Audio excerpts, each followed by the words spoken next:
todos, sejam bem-vindos uma vez mais ao canal. Eu sou a Daniela Stogatti Clare e hoje trago-vos, finalmente, o vídeo opinião do livro 5 Destinos Negros, da autora Kendare Blake, o último volume da quadrilogia Três Coroas Negras. Eu vou-vos mostrar aqui a coleção completa, linda de morrer, fofa, que eu amo. Sério, é das minhas séries favoritas dos últimos tempos.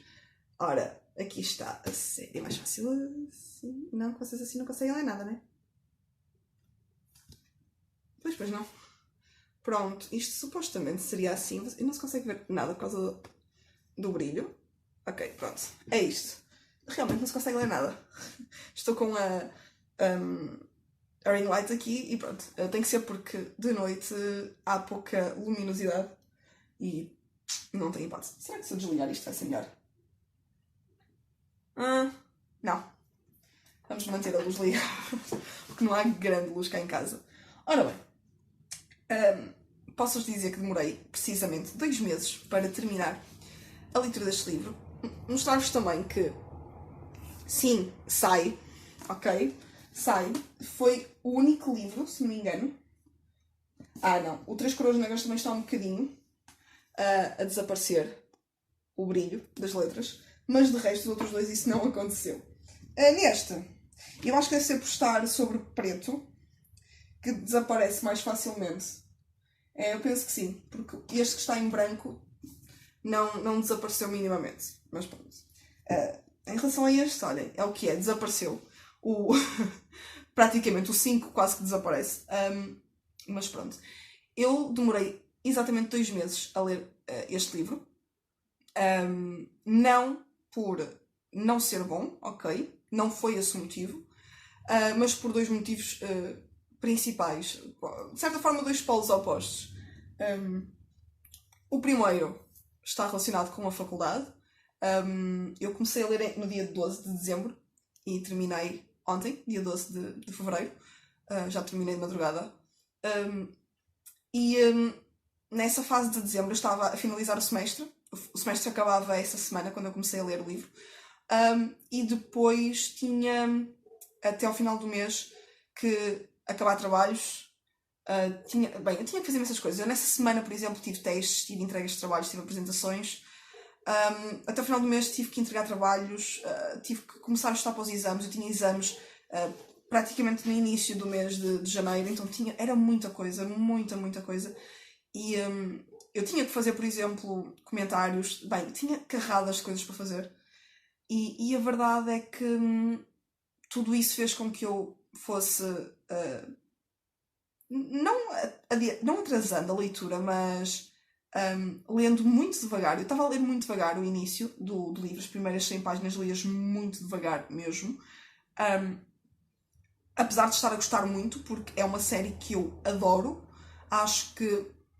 Tenho a certeza que é uma série favorita e que será uma série para reler num futuro.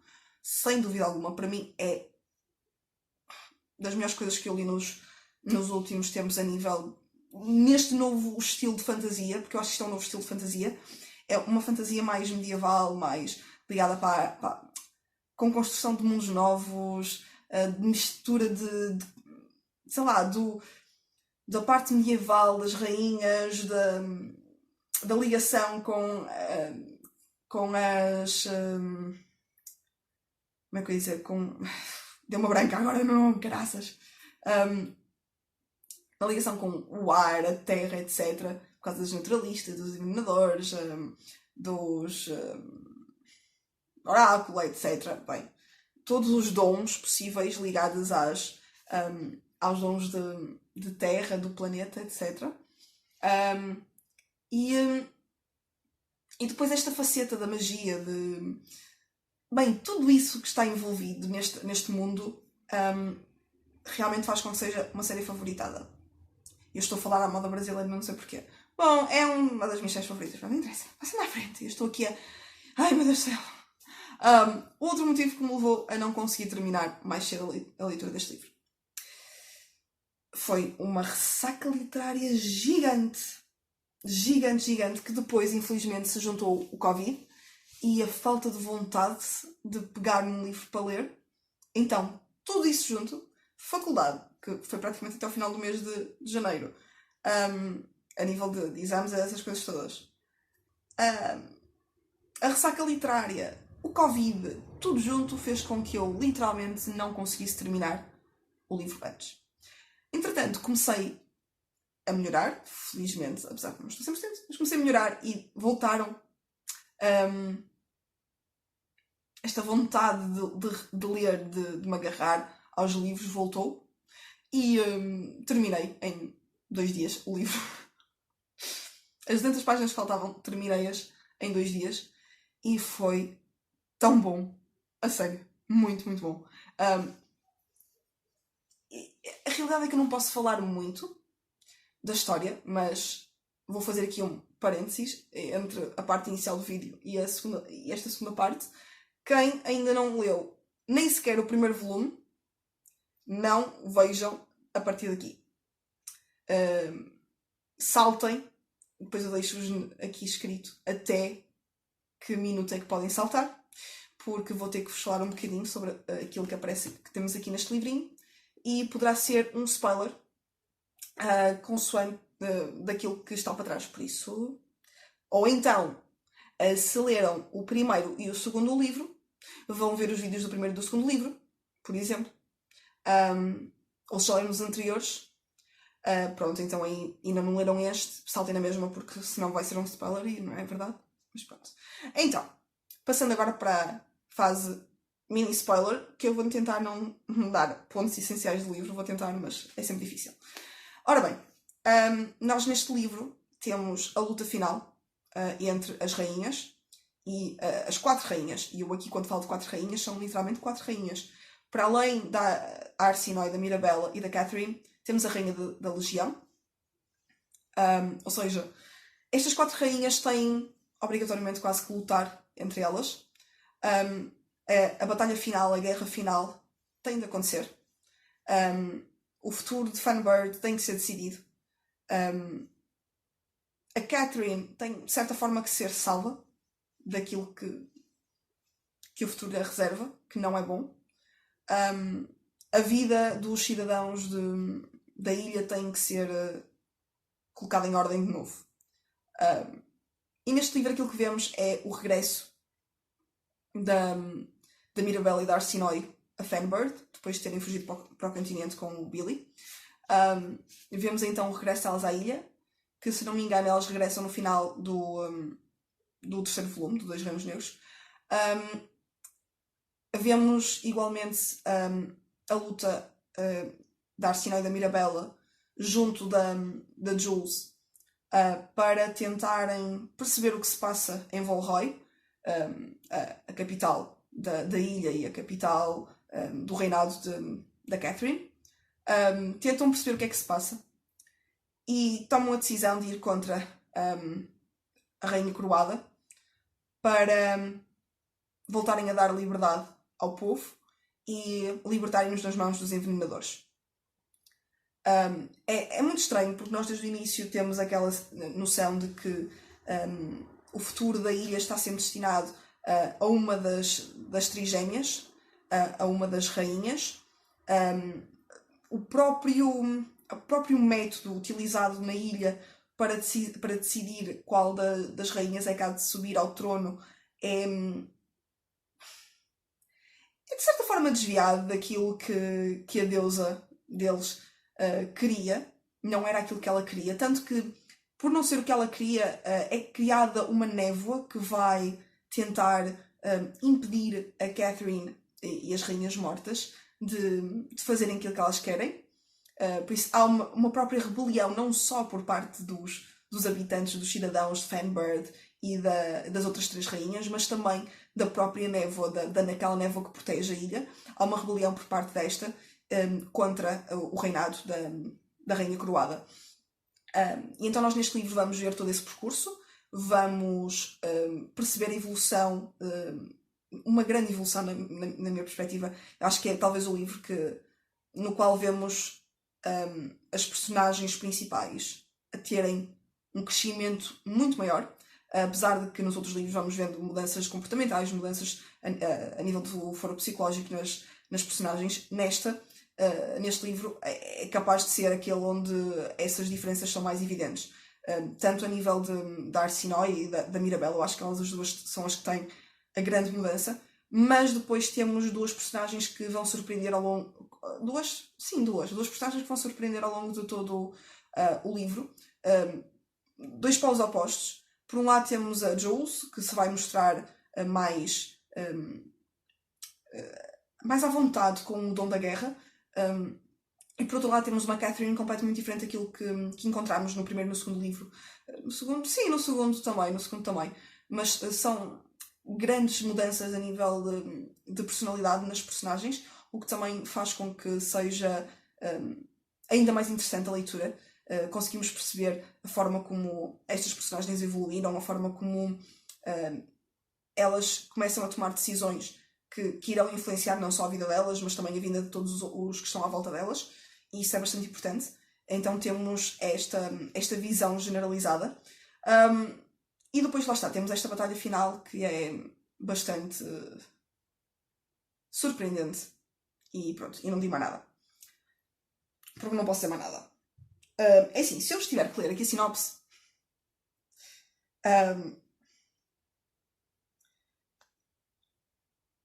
bem, não vale a pena ler a sinopse, foi praticamente aquilo que eu disse, exatamente.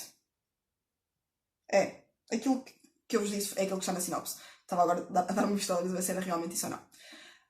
Por isso, a nível de sinopse / spoiler, está dado. Por isso, aqueles que ainda não leram os outros livros já podem ver a partir daqui. Falando um bocadinho a nível de pontos positivos e pontos negativos da história. Eu, pontos negativos, acho que, assim como acontece nos 4 livros, a fase inicial do livro é um bocadinho lenta. O desenvolvimento é mais lento.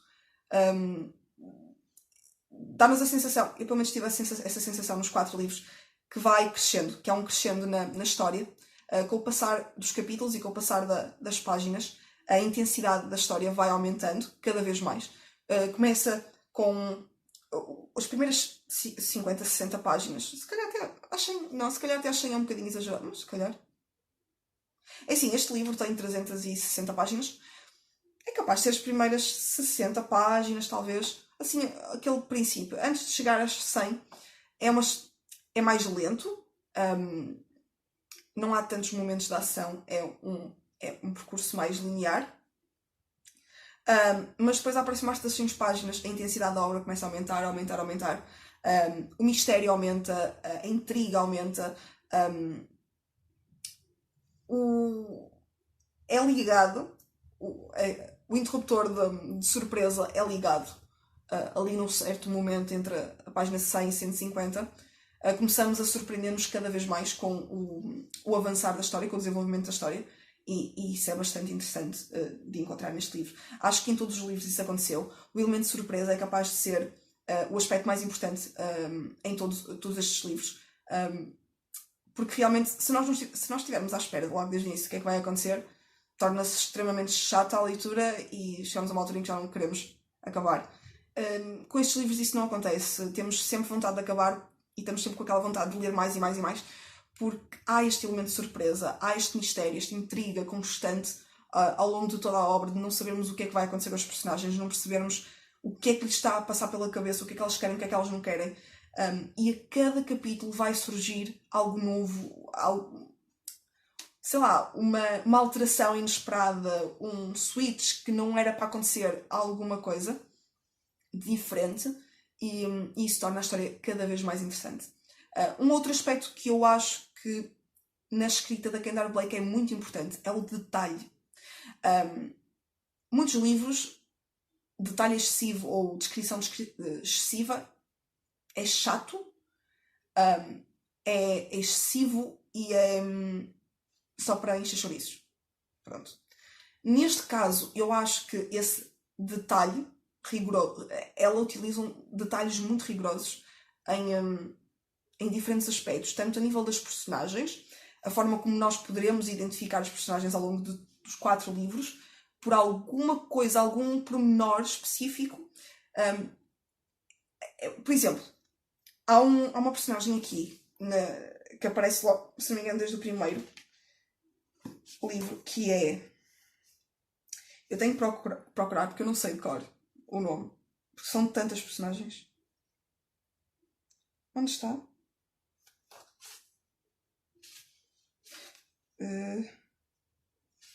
Não, não é este. Também não. Onde está?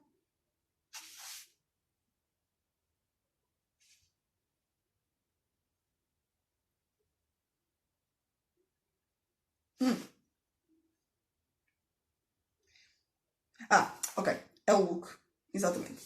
A personagem Luke é identificado em todos os livros por um pormenor. A mascote que anda com ele. Ele é um naturalista. Os naturalistas têm o dom de... É naturalista? Sim, acho que é naturalista. E os naturalistas têm o dom de controlar os animais. E cada um deles tem um companheiro. Eles dão-me um nome, mas agora não me recordo. Estou assim meio baralhada. Eu agora não lembro qual era o nome que eles usavam. Normalmente o Luke é identificado porque falam do galo, que é o animal dele. A Jules, por exemplo, é pela puma, pela Camden. A própria Arsinoe, que todos nós pensamos que ela é naturalista e de repente há uma alteração, que eu não vou falar porque senão vai ser um spoiler para aqueles que não leram. A própria Arsinoe, entretanto, tem um animal que é um urso, o Braddock. Por isso, todas estas personagens conseguimos distingui-las por um elemento específico. Os envenenadores é por outro elemento, pela maneira de ser, por alguma coisa específica que os vai definir. E a autora vai fazendo isso em todos os livros. Principalmente na fase inicial do livro. Depois começa a não ser tão necessário, mas as personagens vão aparecendo e nós vamos tendo essa percepção. A autora é muito detalhista, o que nestas histórias é perfeito porque é realmente muito necessário.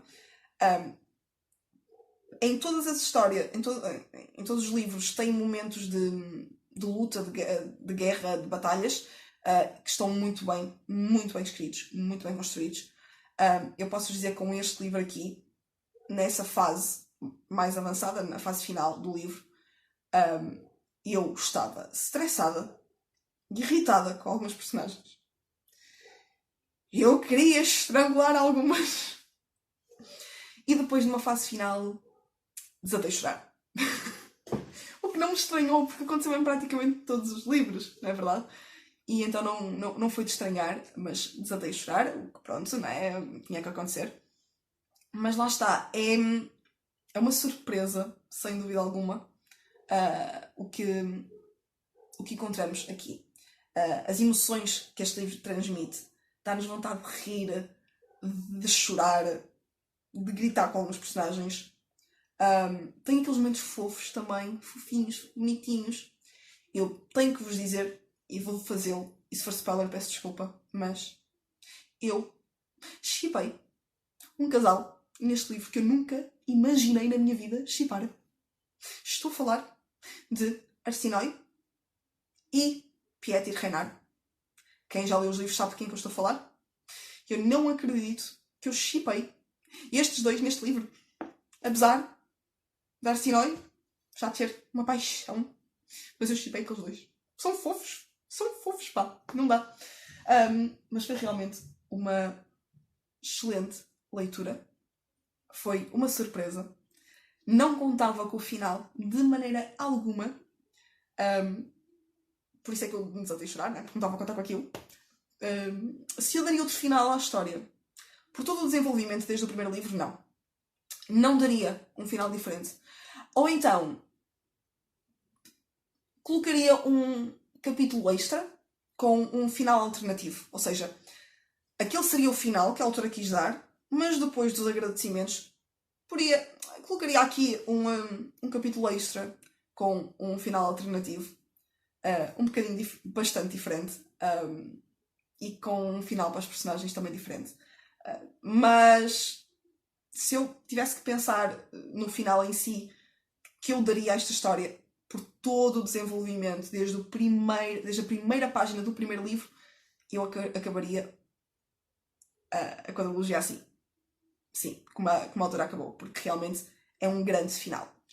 E não tenho mais o que vos dizer. A nível de correção... Desculpem.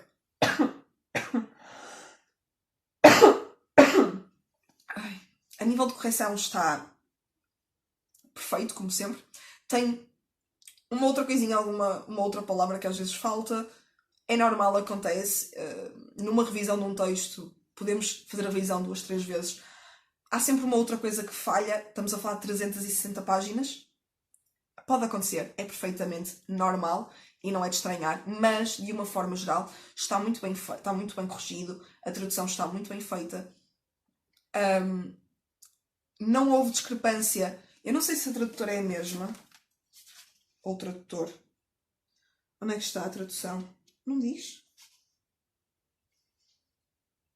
Não diz quem fez a tradução. Não, só diz... aqui não diz... Não diz quem foi a tradutor. Estava a ver se dizia, porque se dissesse eu queria ter uma... Ah, está aqui. Tradução. Alexandra Guimarães. Vamos ver se foi a mesma. Foi, ok, faz sentido. A tradução não tem discrepâncias de uns livros para os outros. Infelizmente às vezes acontece. Quando há tradutores diferentes. Neste caso isso não acontece. A revisão está bem feita. O próprio design das capas para mim é perfeito. Está incrível. Gosto muito mais deste design do que o original. O original não gosto tanto. Eu acho que é o original que é um bocado diferente. Ou é a edição brasileira. Não sei. A edição brasileira, vou-vos ser sincera, não gosto das capas. E eu estou na dúvida se a edição brasileira, essas capas são iguais às originais. Eu não tenho a certeza, mas...